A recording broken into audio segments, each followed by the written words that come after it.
Continuamos con nuestra materia metodología de la investigación. Hemos llegado a la unidad cuarta, pautas para la preparación y presentación del proyecto de grado. El tema, el problema de investigación y las funciones de la iglesia es el tema que desarrollaremos en esta oportunidad. Se sabe que para varios estudiantes resulta dificultoso encontrar un tema para su tesis o para su proyecto de grado. En la búsqueda de un tema es saludable preguntarse lo siguiente: ¿cuáles son las áreas en las que mi iglesia trabaja hoy? Al revisar esas áreas, el estudiante puede tener una pauta de los posibles temas sobre los que podría realizar su tesis o proyecto de grado. Pero puede ser que la iglesia donde sirve el estudiante no sepa qué debe servir en esas áreas o las ha descubierto parcialmente en su servicio. En ese caso será un momento propicio para otra interrogante. Según la Biblia, ¿cuáles son las áreas en las que la iglesia debería trabajar?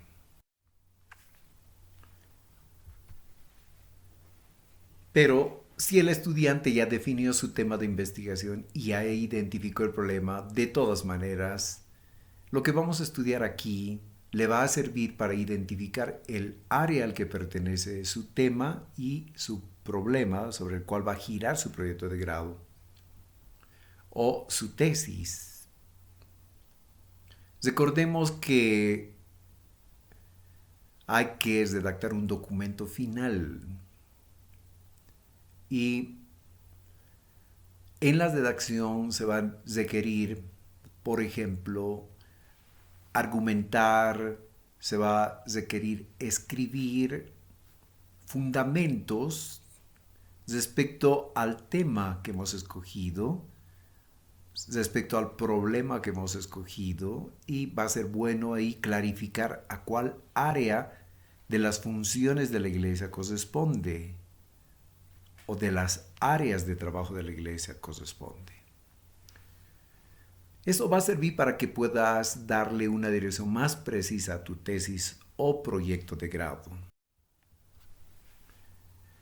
¿Dónde puedo encontrar información sobre esto, sobre las áreas de trabajo de la iglesia, las funciones de la iglesia? Hay muy buena literatura que se ha escrito respecto a esas áreas de trabajo de la iglesia.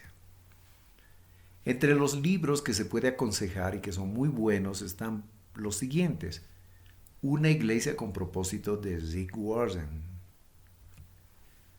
Sembremos iglesias saludables, de Juan Wagenfeld, quien escribe para la Facultad Latinoamérica de Teología.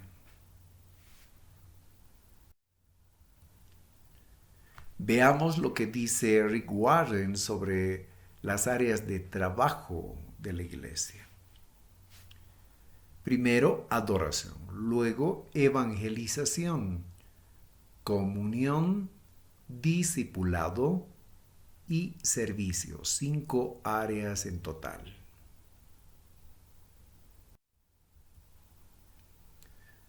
Warren, en su libro Una iglesia con propósito, lo expresa de la siguiente manera. Utilizamos 5 palabras claves para resumir los 5 propósitos de Cristo para su iglesia, dice él. Adoración: celebramos la presencia de Dios en adoración. Evangelización: comunicamos la palabra de Dios a través del evangelismo a quienes no conocen al Señor. Comunión: a quienes se convierten incorporamos a la familia de Dios dentro de la comunión de la iglesia. Discipulado: educamos al pueblo de Dios a través del discipulado.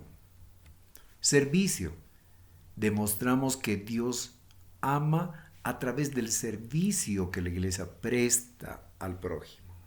Entonces, de esta manera se expresa él en su libro Una vida con propósito, cuya lectura recomendamos a los estudiantes, puesto que contiene muy valiosa información con relación a las funciones de la iglesia o los propósitos de la iglesia.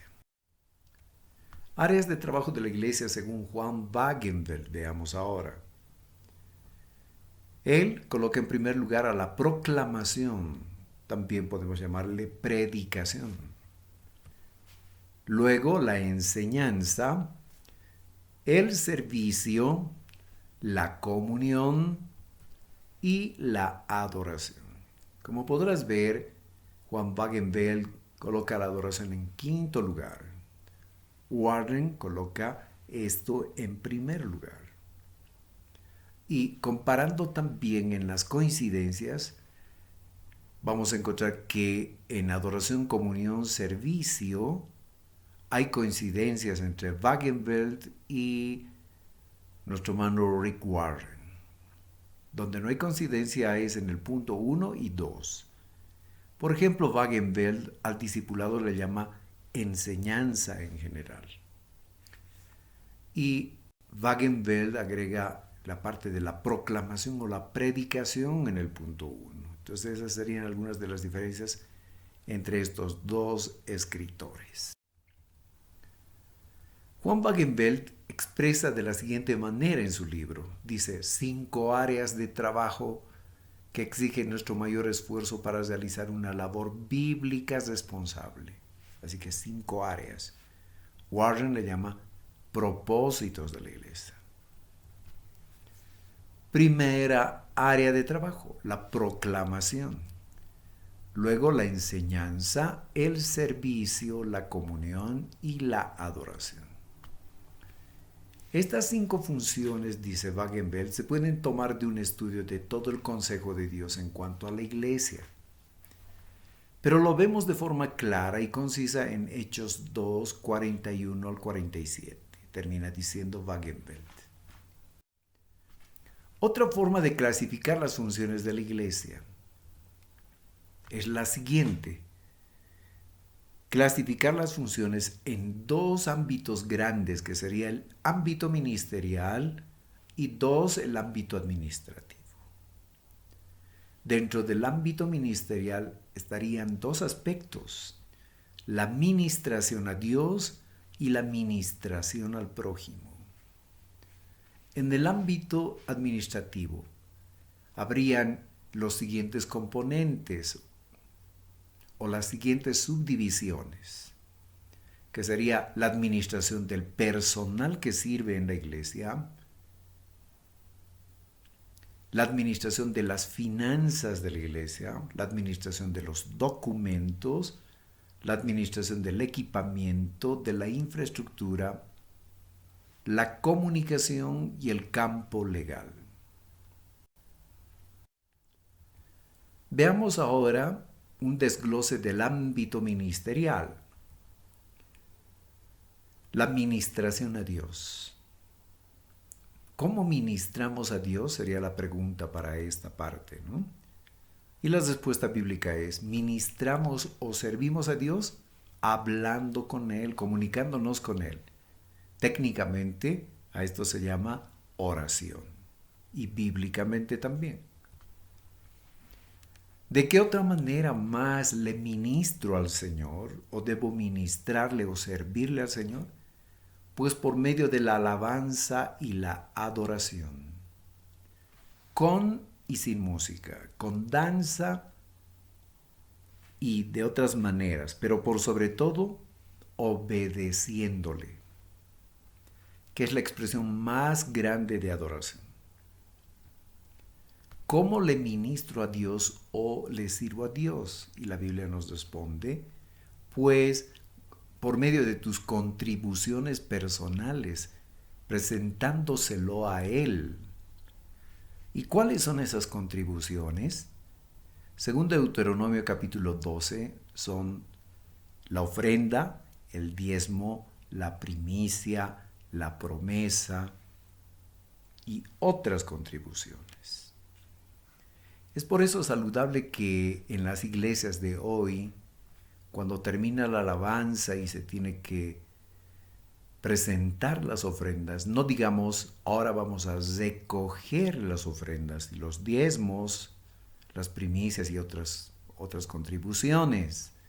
No, porque esto es parte de nuestra manifestación, de nuestra expresión de amor a Dios. Es un servicio a Dios, se lo estamos presentando al Señor. Por eso es saludable decirle a la gente, mira, esta parte es tan importante como la anterior, porque te vas a acercar a Dios con lo que trajiste para Él. Como dice la Biblia, que ninguno venga a la casa del Señor con las manos vacías. Pues, ¿qué trajiste para el Señor? Bien, ¿ya lo tienes en tu mano? ¿Estás seguro que es lo mejor que puedes dar? ¿Verdad? Y muchos cambiarán seguramente, volverán a meter la mano en la bolsa, en la cartera, en el bolsillo. Pero la verdad que esta parte es fundamental. Entonces, ministramos a Dios en resumen, comunicándonos con Él, alabándole, adorándole y por medio de nuestras contribuciones personales. Luego viene la ministración al prójimo y la pregunta es, ¿cómo le ministro al prójimo? ¿Qué dice la Biblia? ¿Cómo debo ministrarle al prójimo? ¿Cómo la iglesia debe ministrar al prójimo? Respuesta, compartiéndole el evangelio, predicándole, dando testimonio de lo que Dios ha hecho transformando nuestras vidas. Eso se le llama evangelismo. ¿De qué otra manera le ministro al Señor o debo servirle al prójimo? Por medio del discipulado, o si gustas, por medio de la educación cristiana, ¿verdad? Lo educas en el camino de Dios para que se parezca a Cristo. Le ayudas a crecer en el camino de Dios, a formarse a la imagen de Cristo.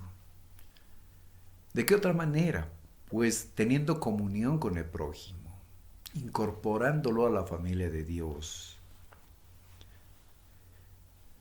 Una señal de que ya está en la familia de Dios es que pase por las aguas del bautismo, ¿no? Es una señal interesante que no debemos dejar de lado, ¿no? Entonces incorporamos a la gente. ¿Y cómo cultivamos la comunión unos con otros estando ya dentro de la iglesia?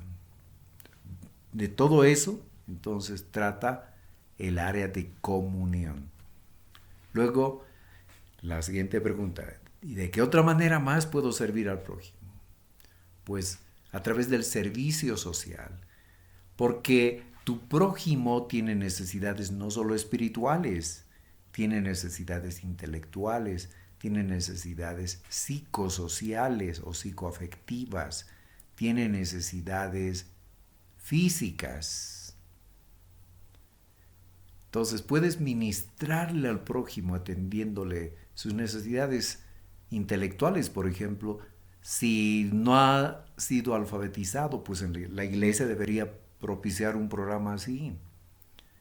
Si no ha terminado primaria, debería tener una estrategia para que lo logre. Si una cantidad de nuestras ovejas no ha terminado secundaria, de igual manera, ¿debería tener la iglesia una biblioteca? Por supuesto, porque necesitamos atender al prójimo en su necesidad de desarrollo intelectual. Y podemos hacer deportes, por supuesto, porque una de las necesidades del prójimo es su deseo de ser desarrollado físicamente. Entonces la iglesia puede contribuir realizando ese tipo de actividades físicas, ¿verdad? Bien. Ámbito administrativo. Tenemos estos componentes, la administración del personal. ¿Qué tipo de personas sirven en la iglesia? ¿Bajo qué modalidad?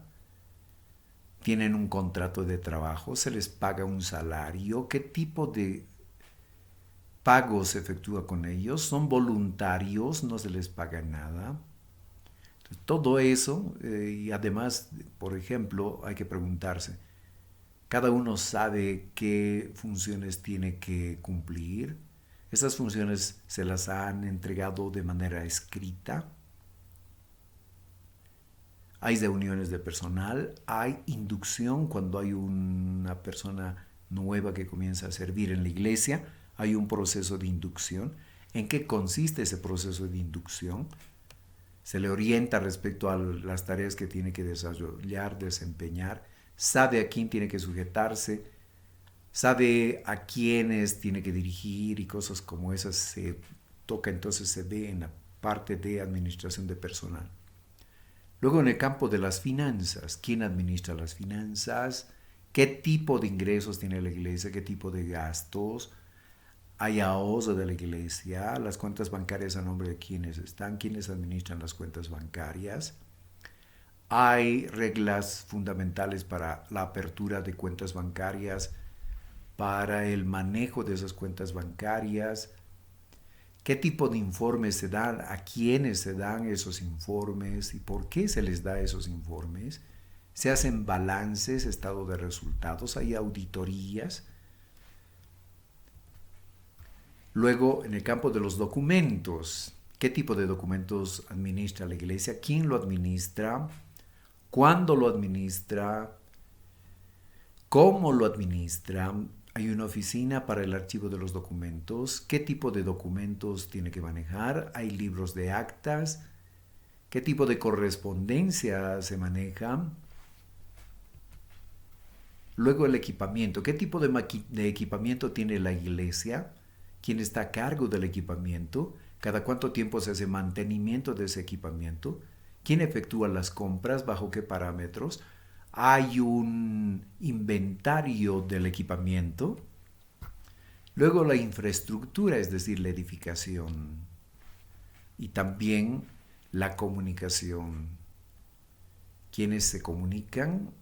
Hay redes de comunicación, hay un sistema de comunicación, hay medios de comunicación, hay formas de comunicación alternativos. ¿Cuáles son los medios de comunicación oficiales? Se usa WhatsApp, se usa Facebook, hay una página web de la iglesia. ¿Quiénes lo administran? ¿Quiénes autorizan los materiales que se tienen que incorporar en esos instrumentos de comunicación, esos medios de comunicación? Y varias otras cosas más entonces están incorporadas en esta parte, que es fundamental que la iglesia lo pueda saber manejar apropiadamente. Luego en el campo legal, que en estos últimos años ha causado preocupación a la iglesia. ¿Quién es el asesor legal? ¿Cuánto de leyes conocen los líderes de la congregación? ¿Qué aspectos legales se está descuidando? ¿En qué aspectos legales hay fortaleza? Y varios otros aspectos más con relación a lo legal. Entonces, en suma, esto sería en el campo administrativo. Fundamento bíblico de esas funciones. Los ámbitos y los componentes de las funciones de la iglesia surgen de los aspectos establecidos por la Biblia. Rick Warren y Juan Wagenfeld, por ejemplo, utilizan pasajes como Mateo 22, 37 al 40, donde está el gran mandamiento. Y en el gran mandamiento está, por ejemplo, como primer mandamiento, como gran mandamiento, amar a Dios. Y luego, el segundo, amar al prójimo, como uno se ama a sí mismo.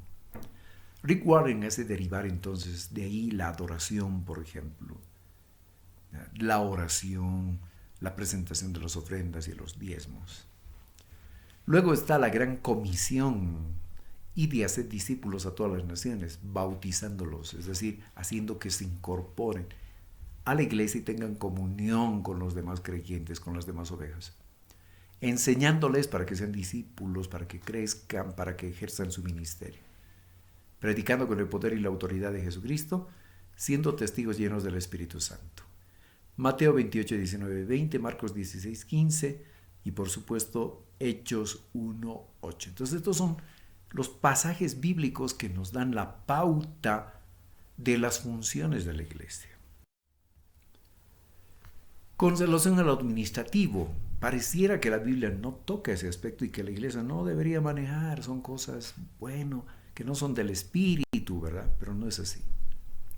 Si bien no se encuentra de manera explícita en los versículos relacionados con la misión de la iglesia y sus funciones, sin embargo, a lo largo de toda la Escritura se puede evidenciar su existencia, porque ya el pueblo de Dios, el pueblo de Israel, ya manejaba esos aspectos y encontramos numerosas referencias sobre estos detalles. Es muy importante considerar lo administrativo porque el manejo de sus componentes va a permitir cumplir la misión de la Iglesia y realizar sus funciones de manera ordenada, clara y efectiva. Recuerden que en el Antiguo Testamento la Biblia menciona a secretarios, a tesoreros, administradores de bienes, mayordomos, que ayudaban en la administración de varias cosas, ¿no? Así también es en el pueblo de Dios de hoy. Así debe ser.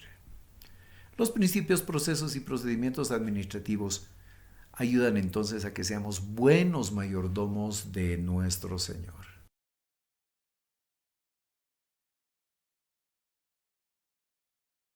Este tema que estoy seguro es de bastante ayuda.